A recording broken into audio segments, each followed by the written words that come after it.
Before we begin, we'd like to ask you to tell us your name and the city you're watching from.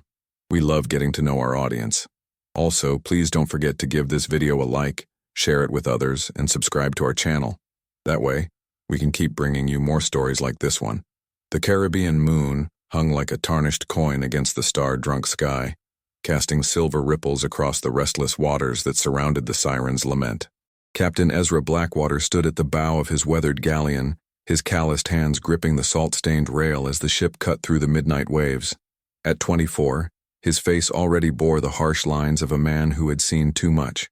Storms that could swallow ships whole, betrayals that cut deeper than any cutlass, and the endless, gnawing hunger of the sea that demanded payment for every treasure it surrendered. The wind carried the scent of brine and distant rain, whispering secrets that only sailors understood. Ezra's crew of 15 men slept fitfully in their hammocks below deck, their dreams haunted by the same ghosts that plagued their captain. They were outcasts and rebels, men who had chosen the lawless freedom of piracy over the suffocating chains of colonial society. But freedom, Ezra had learned, came with its own chains, forged from guilt and weighted with the blood of innocent merchants they had robbed, the ships they had sent to the ocean's depths. Tonight felt different. The air thrummed with an electric tension that made the hair on Ezra's arms stand on end. The sea, usually a familiar companion in its endless moods, seemed to whisper warnings in languages he couldn't quite understand. His weathered coat flapped in the strengthening breeze as he scanned the horizon, searching for the source of his unease. In the distance, storm clouds gathered like dark sentinels, their bellies pregnant with lightning and fury. "Captain," called a gravelly voice from behind him. Tobias McKenna, his first mate and oldest friend, approached with the careful gait of a man who had learned to walk on shifting decks. His graying beard was braided with small bones and trinkets, souvenirs from their countless raids. "The men are growing restless. That merchant vessel we took yesterday, some of them are saying we should have let the passengers live." Ezra's jaw tightened. The Spanish galleon had been carrying more than gold and silver, families returning to the mainland, children whose eyes had pleaded for mercy he couldn't afford to show. In the brutal mathematics of piracy, witnesses meant death sentences. But lately the faces of the innocent haunted his dreams more than the vengeful spirits of enemy sailors. "The dead don't tell tales, Tobias," Ezra replied, his voice carrying the weight of 100 such decisions. "You know this as well as I do." "Aye, but the living carry guilt," Tobias said quietly. "And guilt has a way of eating a man from the inside, like shipworms in old timber." Before Ezra could respond, a shout rang out from the crow's nest. "Captain! Something in the water! Starboard side!" Young Billy Crenshaw's voice cracked with excitement and fear. The boy was barely 18, still eager to prove himself worthy of the black flag that flew above their heads. Ezra snatched his spyglass from his belt and trained it on the dark waters.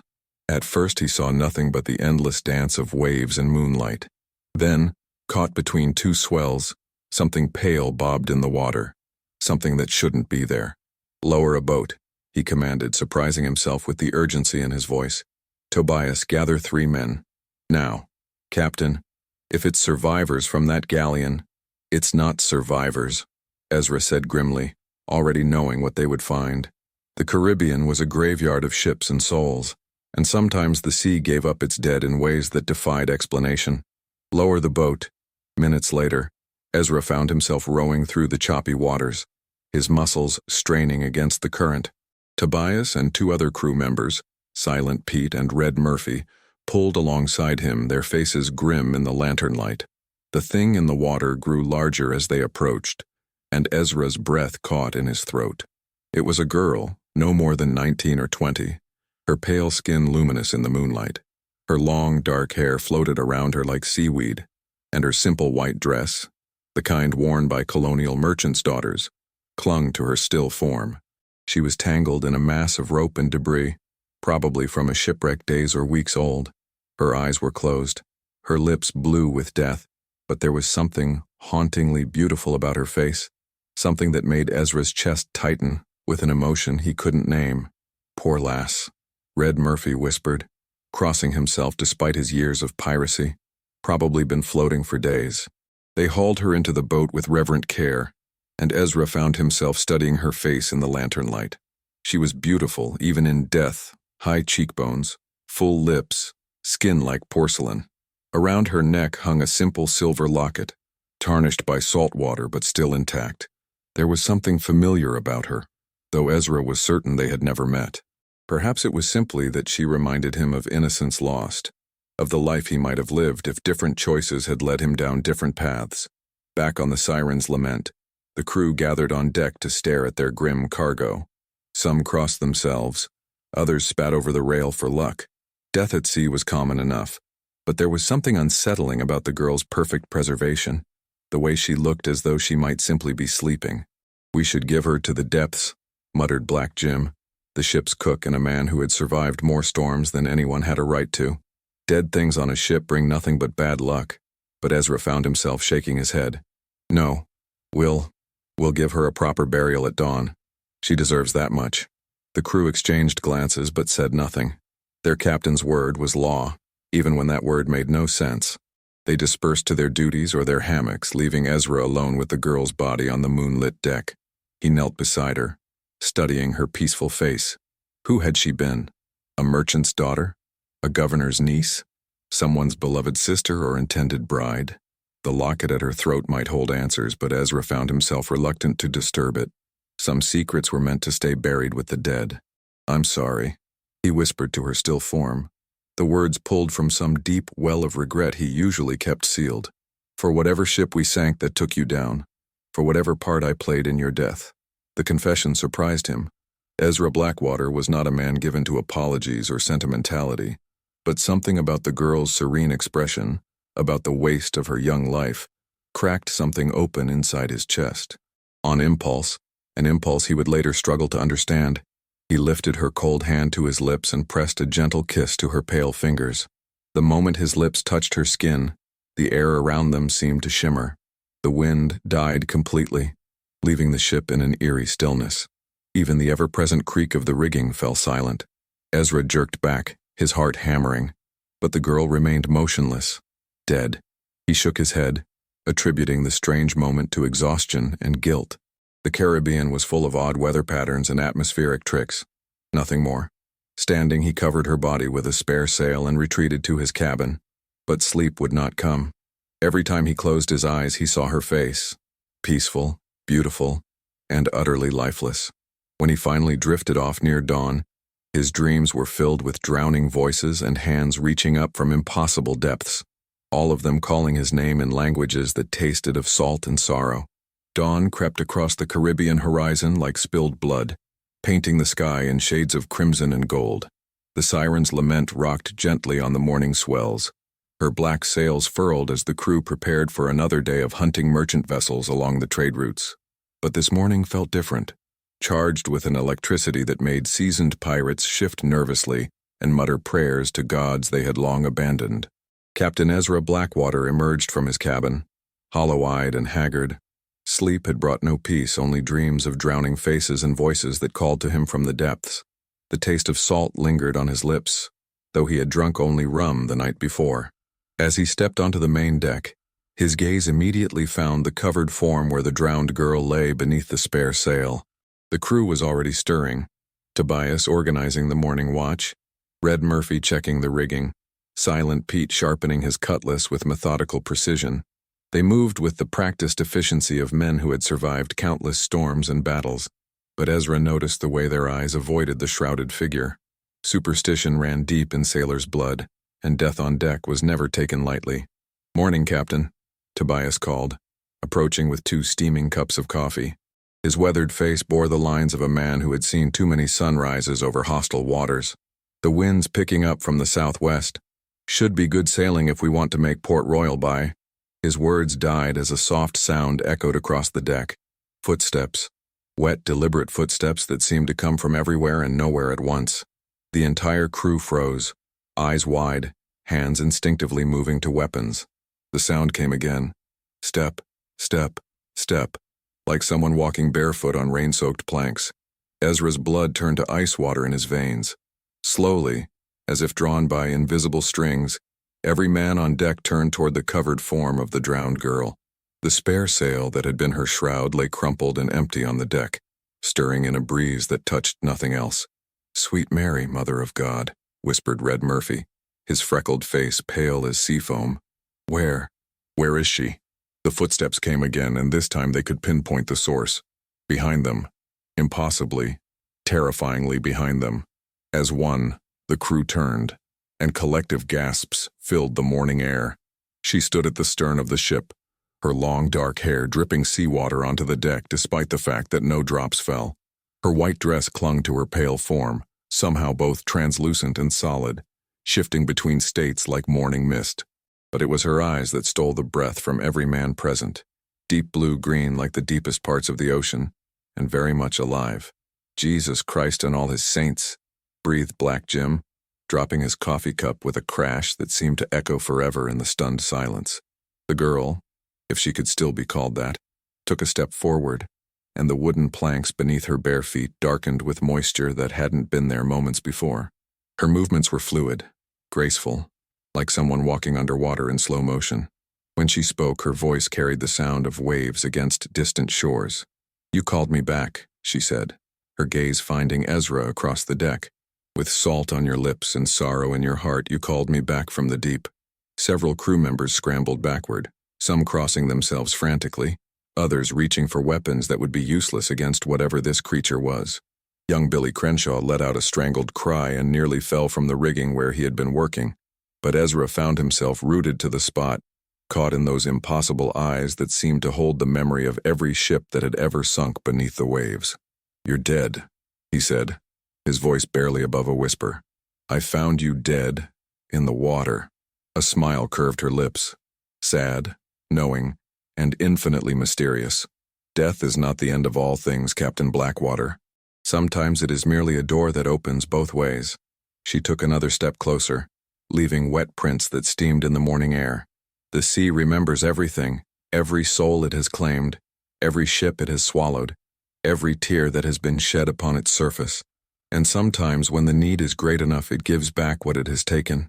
Tobias found his voice, though it cracked like a boy's. What are you?" Her attention shifted to the first mate, and he took an involuntary step backward. "I am Elena Vasquez, daughter of Don Carlos Vasquez of Cartagena. Or I was, before your captain's cannon sent my father's ship to the bottom of the Caribbean." Her voice held no accusation, only a strange oceanic sadness.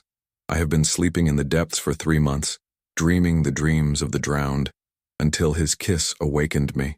The words hit Ezra like a physical blow. The Spanish galleon they had attacked off the coast of Jamaica 3 months ago. He remembered it now. A merchant vessel flying under the protection of the Spanish crown, loaded with silver and spices. They had given no quarter, showing no mercy to the crew or passengers. The ship had gone down in minutes, taking all souls aboard with it. "We didn't know there were passengers," he said, though the words felt hollow even to his own ears. "If we had known, you would have done the same," Elena said, not unkindly. "You are pirates. It is your nature to take what you desire, and leave the rest to the mercy of the waves." She moved closer still, and Ezra could smell the ocean on her. Not the rank smell of decay, but the clean, cold scent of deep water and ancient mysteries. "But the sea has its own sense of justice, Captain, and it has sent me back to collect a debt." Silent Pete, who had indeed earned his nickname through years of saying little, suddenly found his voice. "A debt? What debt?" Elena's eyes never left Ezra's face. "Not gold or silver, though your captain has plenty of both. The debt the sea demands is something far more precious." She was close enough now that he could see the way light seemed to move beneath her pale skin, like sunlight filtering down through fathoms of water. "It wants his soul, freely given in payment for all the souls he has sent to the depths." The crew erupted in shouts and curses, several men drawing their cutlasses despite the futility of steel against whatever Elena had become. But she paid them no attention, her focus entirely on Ezra, who found himself unable to look away from those depths' dark eyes. "And if I refuse?" he asked, surprising himself with his calmness. "Then I will remain on this ship, and everywhere you sail, death will follow in your wake. Every storm will seek your destruction. Every enemy will find you. Every safe harbor will turn hostile. The sea itself will rise against you until you and all your crew join me in the depths." Her voice carried the weight of prophecy, of truths written in salt water and sealed with the blood of the drowned. "But if you come willingly, He's not going anywhere with you, you hell-spawned witch, Tobias snarled, raising his pistol. Dead is dead, and the dead should stay that way. Elena turned to look at him, and Tobias froze as if her gaze had turned him to stone. Your loyalty is admirable, Tobias McKenna, but this is not your choice to make. She looked back at Ezra. I offer you time to consider, Captain. 3 days to sail wherever you wish, to say whatever farewells you must. But know this, when those 3 days end, you will choose. Your soul for your crew's lives, or all of you will join me in the deep places where drowned men dream. With that, she turned and walked toward the rail. The crew scrambled out of her way, terror written plainly on their faces. But instead of climbing over the rail, Elena simply stepped through it, as if the solid wood were no more than morning mist. She stood for a moment on the empty air beyond the ship's edge, her white dress billowing in a wind that touched nothing else. 3 days, Ezra Blackwater, she said, her voice carrying despite the distance. The sea is patient, but not infinitely so. And then she was gone, vanishing like sea spray in the morning light, leaving only the scent of deep ocean and the echo of impossible footsteps on wet wood. The first day passed like a fever dream. Word of Elena's appearance spread through the ship faster than fire through dry sailcloth, and by noon, even the most hardened pirates among Ezra's crew were jumping at shadows and crossing themselves when they thought no one was looking. The Caribbean sun blazed overhead, but an unnatural chill seemed to follow the siren's lament wherever she sailed, as if the very ocean beneath them had turned cold with supernatural purpose. Captain Ezra Blackwater stood in his cabin, staring at the charts spread across his mahogany table without really seeing them. His hands trembled slightly as he traced familiar trade routes with his finger, paths they had sailed countless times, hunting merchant vessels loaded with gold and spices. Each route held memories of ships they had plundered, crews they had killed, passengers they had condemned to the depths. How many Elena Vasquezes had they sent to watery graves over the years? A sharp knock interrupted his brooding. Enter, he called, not bothering to look up from the charts. Tobias McKenna stepped inside, his weathered face grim. The first mate closed the door behind him and stood silent for a moment, studying his captain with eyes that had seen too much. Finally he spoke. The men are talking, Ezra. Half of them want to abandon ship at the next port, and the other half want to find a priest to perform an exorcism. And what do you want, old friend? Ezra asked, finally meeting his gaze. I want to know what you're planning to do about this situation. Tobias moved closer to the table, his voice dropping to a whisper. That thing, whatever it was, it's not natural. Dead girls don't walk and talk and make demands. This is devil's work, mark my words. Ezra laughed bitterly. Devil's work? Look around you, Tobias. Look at what we've become. He gestured toward a chest in the corner, overflowing with stolen gold and jewels. We're pirates. We kill for profit and sleep on silk pillows bought with blood money. If there's devil's work being done here, we've been doing it for years. That's different, and you know it, Tobias insisted. Piracy is honest work compared to this supernatural nonsense. A man can understand greed, can understand violence. But this is something else entirely. Before Ezra could respond, a commotion erupted on deck, shouts and the sound of running feet. Both men rushed topside to find the crew gathered at the port rail, pointing at something in the water. Young Billy Crenshaw was backing away from the edge, his face white as bone. Captain, he called out, his voice cracking with fear. She's following us. Ezra pushed through the crowd and looked over the rail. There, moving parallel to the ship about 50 yards out, was Elena. But she wasn't swimming. She was walking on the surface of the water as if it were solid ground, her white dress trailing behind her like sea foam. Her dark hair flowed around her shoulders, dry despite the ocean spray, and her eyes remained fixed on the ship with an intensity that made Ezra's blood run cold. Holy Mother of God, whispered Red Murphy. She's not even making ripples. It was true. Elena's feet touched the water's surface without disturbing it, leaving no wake, no sign of her passage except the impossible sight of a woman walking on the Caribbean Sea in broad daylight. She kept perfect pace with the ship, never falling behind, never drawing closer, just maintaining that steady, supernatural stride that defied every law of nature Ezra had ever known. How long has she been there? Ezra demanded. Since dawn, Captain, said Silent Pete, finding his voice again. Just appeared at first light and started walking alongside us. No matter how fast we sail or which direction we turn, She stays right there. Ezra watched Elena for several long minutes, mesmerized despite himself by the fluid grace of her impossible journey. Occasionally, she would turn her head to look directly at him, and those deep ocean eyes would meet his across the water with an expression that mixed sorrow, determination, and something that might have been compassion. It was that last emotion that disturbed him most. He could have faced hatred or vengeance, but this strange oceanic mercy was something he didn't know how to fight. "Set course for Tortuga," he ordered finally. "Full sail." "Captain?" Tobias questioned. "Tortuga's a den of cutthroats and thieves. Not exactly the place to seek sanctuary from supernatural forces." "I'm not seeking sanctuary," Ezra replied grimly. "I'm seeking answers. If anyone knows about curses and supernatural debts, it'll be Mad Mary Delacroix. She's been practicing dark arts longer than we've been pirates." The crew sprang into action, unfurling every sail and adjusting the rigging to catch the afternoon trade winds. The Siren's Lament leaped forward like a racehorse, her hull cutting through the waves with renewed speed. But when Ezra looked over the rail again, Elena was still there, still walking, still keeping perfect pace, as if the ship's increased velocity meant nothing to her supernatural nature. That night, as the ship sailed through darkness lit only by stars and a crescent moon, Ezra found himself unable to sleep.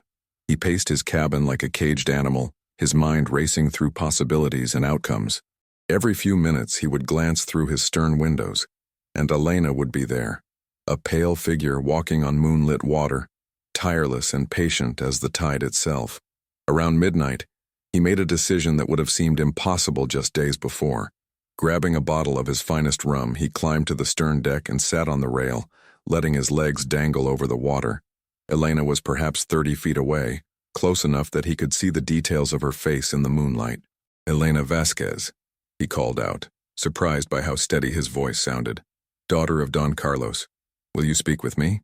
She turned toward him without breaking stride, and for a moment Ezra thought she might ignore his request. Then, to his amazement, she walked closer, close enough that he could have reached down and touched her if he dared. "You wish to negotiate, Captain?" she asked, her voice carrying easily across the water despite the wind and waves. "The sea's justice is not a merchant's bargain to be haggled over." "Not negotiate," Ezra said, taking a long drink from his bottle. "I want to understand. You say the ocean demands my soul, but souls aren't coins to be collected. What does that even mean?" Elena stopped walking, though she remained standing on the water's surface as if it were solid deck. "You speak of souls as if they were abstractions, Captain. But a soul is the sum of all choices, all actions, all consequences. Your soul carries the weight of every life you've taken, every ship you've sunk, every family you've destroyed." She paused, studying his face in the moonlight. "My father was a good man. He traded fairly, treated his crew well, donated generously to the church. His soul was light as sea foam when it joined the depths. But yours, mine is black as the flag I fly," Ezra finished, heavy with blood and sin.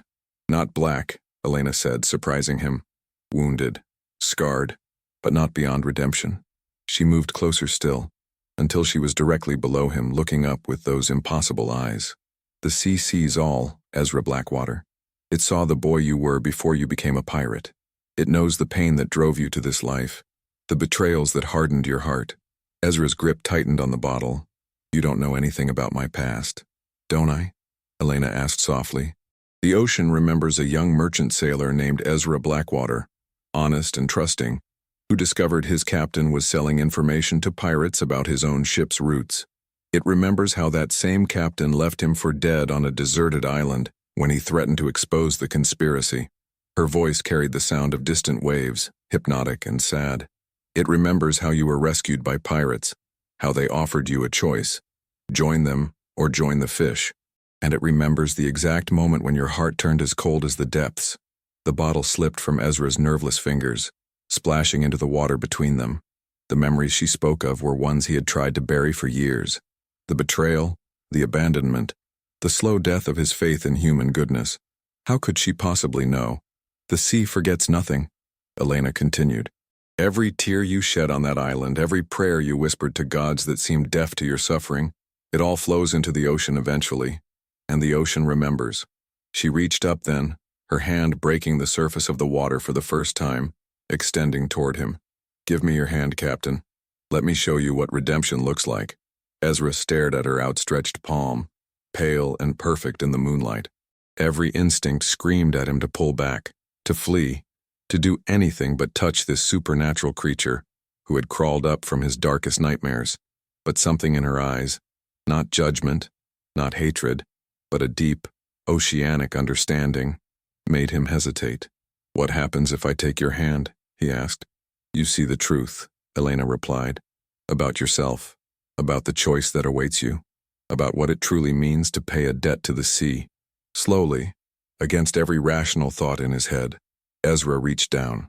Their fingers touched and the world exploded into visions of salt and sorrow. Every soul the ocean had claimed, every ship that rested in its depths, every prayer whispered by drowning men. But threading through it all was something else. Forgiveness, vast and patient as the tide itself. When the visions faded, Elena was gone, and Ezra sat alone on the rail with tears streaming down his weathered face. In the distance, storm clouds gathered on the horizon, and he knew with absolute certainty that his second day was about to begin. The third dawn broke blood-red over the Caribbean, painting the sky in ominous shades that every sailor knew meant trouble ahead.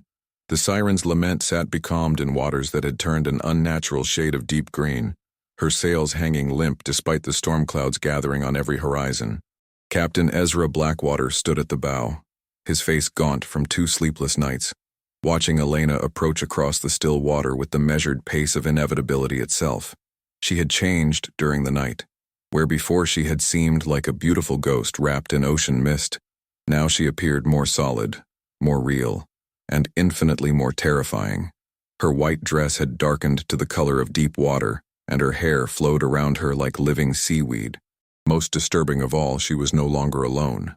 Behind her, walking in perfect formation across the glassy sea, came others, pale figures in the tatters of colonial dress, Spanish sailors in waterlogged uniforms, children whose small hands reached toward the ship with desperate longing.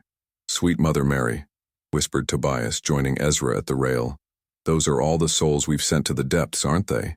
Ezra nodded grimly. He recognized many of the faces. Captain Rodriguez from the galleon they had sunk off Martinique, the British merchant family they had killed near Port Royal, dozens of sailors and passengers who had met their end at the wrong end of pirate steel.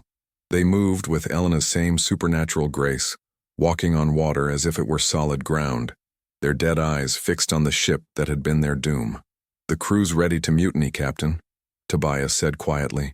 "Half of them jumped ship when we docked at Tortuga yesterday, and the other half are talking about putting you in chains and sailing as far from this cursed water as possible." "And what did Mad Mary tell you?" Ezra asked, remembering how his first mate had sought out the infamous voodoo priestess while they were in port. Tobias's weathered face went pale. "She wouldn't see us. Said the ocean spirits were too angry, that even her magic couldn't protect us from what was coming." He paused, studying the approaching army of the drowned. "She did say one thing, though. Said debts to the sea can only be paid in one of 2 ways, blood or sacrifice, and blood just makes the debt larger." Elena reached the side of the ship and stopped, her otherworldly escort arranging themselves in a semicircle behind her. When she spoke, her voice carried the power of storm surge and crushing depths. 3 days have passed, Ezra Blackwater. The time for choosing has come. The remaining crew, barely 8 men now, gathered on deck, their faces masks of terror and resignation. Some clutched crosses, others gripped their weapons uselessly, but all understood that this moment would determine their fate.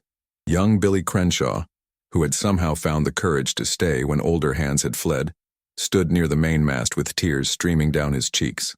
"I've thought about your offer," Ezra said, his voice carrying across the supernatural stillness. "And I have questions." Elena tilted her head, water dripping from her hair though no drops fell to the sea below. "Speak them." "My soul for their lives. That was the bargain. But what happens to me? Do I simply die? Or is there something worse waiting in those depths you call home?" A smile touched Elena's lips. "Not cruel, but infinitely sad. Death would be a mercy you haven't earned, Captain. Your soul would join the ocean's memory, experiencing every death you've caused, feeling every moment of fear and pain your victims endured. You would understand suffering as they understood it, for as long as the seas themselves endure. Eternal torment, then," Ezra said flatly. "Eternal understanding," Elena corrected. Pain, yes, but also the possibility of redemption. The ocean is vast, Captain, and even the deepest wounds can heal given enough time. She gestured to the pale figures behind her. These souls I've brought with me. They have found peace in the depths. They no longer seek vengeance, only justice. Tobias stepped forward, his hand on his cutlass, though he knew it would be useless. And what happens to us if he refuses? Elena's gaze shifted to the first mate, and he visibly shuddered. Then you all come with him, willingly or not. The debt must be paid, and blood will serve as well as sacrifice. She looked back at Ezra. But know this, if you choose to save them through your own damnation, their lives will be different. The ocean's blessing will follow them, protecting them from storm and shipwreck, guiding them toward paths of honor instead of piracy. A curse and a blessing, Ezra murmured. How very oceanic of you. The sea contains multitudes, Captain. It can drown or sustain, destroy or protect. The choice of which face it shows depends entirely on the choices mortals make. Elena raised her hand, and the water around the ship began to churn and rise. Choose now. Your time is ended. Ezra looked at his remaining crew, men who had followed him through storms and battles, who had trusted him with their lives time and again. Tobias, gruff and loyal, who had pulled him from more than one tavern brawl. Silent Pete, whose rare smiles had brightened many a dark voyage. Red Murphy, whose terrible jokes had kept spirits high during the worst storms. Young Billy, barely more than a boy, who still had a chance at a different life. Then he looked at Elena and the soul she had brought with her. So many faces, so many lives cut short by his greed and violence. How many families had he destroyed? How many children had he orphaned? How many lovers had he separated forever? If I do this, he said slowly, if I give you my soul willingly, you swear on the depths themselves that my men will be spared, that they'll be given a chance at redemption? I swear it on the bones of every ship that sleeps beneath the waves, Elena replied solemnly. They will live, and the ocean will guide them toward better paths. Ezra nodded, a strange peace settling over him. For the first time in years, the choice was simple. Not easy, but simple. He turned to face his crew, memorizing their faces one last time. Tobias, he said, you're captain now. Take the ship, take what gold you need, and find honest work. The Caribbean is wide enough for traders as well as pirates. Captain, no, Tobias protested, but Ezra was already climbing onto the rail. Tell them, Ezra said, looking back at his men. Tell anyone who'll listen that Ezra Blackwater learned too late that some debts can't be paid with gold. He took a deep breath of salt air, tasting freedom and terror in equal measure, and tell them that sometimes the only way to save your soul is to give it away. Before any of his crew could stop him, Ezra dove from the rail into the supernatural waters below. The moment he hit the surface, the ocean welcomed him with an embrace that was both gentle and inexorable. Elena was there, her arms around him as they sank together into depths that had no bottom. The last thing he saw before the darkness claimed him was sunlight filtering down through impossible fathoms, and the faces of the drowned watching him with something that might have been forgiveness. Above them, the siren's lament sat alone on suddenly calm seas, her crew staring at the spot where their captain had vanished. The storm clouds dispersed as if they had never been, and a fair wind filled the sails, pointing the ship toward distant, peaceful harbors where former pirates might learn to be men again. In the depths below, Ezra Blackwater began his long journey toward understanding, while the ocean sang lullabies older than civilization itself.